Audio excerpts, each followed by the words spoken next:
एकीकडे अवकाळी पाऊस बरसण्याचा अंदाज आहे तर दुसरीकडे विदर्भातील पाऱ्यानं आताच 40शी ओलांडल्यानं यंदाचा उन्हाळा तापदायकही ठरणार आहे।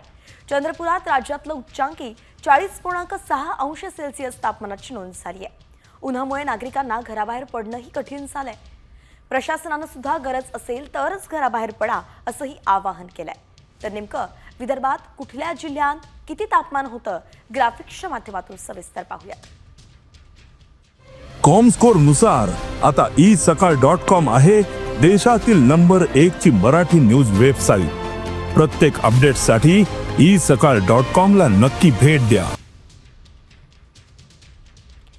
एकंदरीतच विदर्भाबद्दल सांगायचं तर येत्या 3 दिवसांमध्ये पाऊस बरसण्याचा अंदाज आहे। मात्र सध्याचं वातावरण अगदी तापदायक ठरतंय, म्हणून विदर्भात हवामान बदल हा झपाट्याने दिसू शकतो। आता सध्या जरी पारा 40 पार गेलेला असला तरी 3 दिवसांमध्ये पाऊस बरसण्याचा अंदाज आहे, म्हणून तिथल्या नागरिकांनी सतर्क राहण्याचं आवाहन करण्यात आलेलं आहे।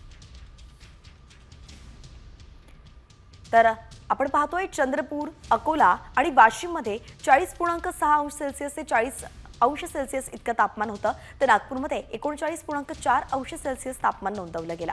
वर्धा, अमरावती, यवतमाळ आणि गोंदियामध्येही 39 अंश सेल्सिअस ते 37 अंश सेल्सिअस दरम्यानच वातावरण आणि पारा पाहायला मिळाला।